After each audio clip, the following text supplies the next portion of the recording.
Telefonları yığmak lazım. Ay, Meryem. Telefonları yığmak lazım. Şunu sırrı paylaşma lazım.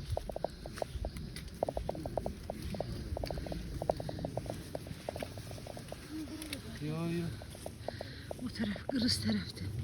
Biz bak oyunduruya kalkacağız. Her taraf barbaris zirinçle doldu. Balıcaları da var. Primula. Bak bu primulalar. Burada doluymuş. Примула. Ох, Вероника. Незабудка иди. Вероника değildi. Yer biraz yaşlı. Alçıktı. Ama gitmeye değer. Bak böyle gidirik. Çok güzel. Bu zirinçti. Zirincin kökü. Bu bilin de hırdalanık. Bak zirinç. Dart çıxırdı, apar bağdı ək. Bu kadar çoxdur ki. Zirinç. Tak что zirinç yığmaq istəyən buraya gəlsin. Yolumuz da belə. Çok güzel. Çok güzel. Ne güzel. Güller. Taş da var. Tak sıxırlar belədir. Güzel. Güzel. Sıxırlar. Daşlıqlar.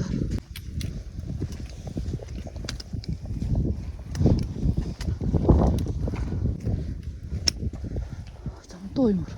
Adam buradan doymur.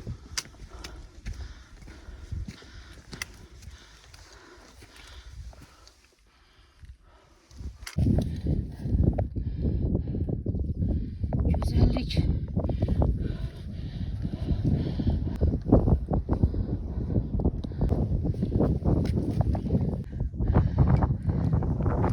Buradan kapkara bulut gelir. O tarafa gelir. Kırız tarafa. Bizse Kırız'ın əks tarafındayız.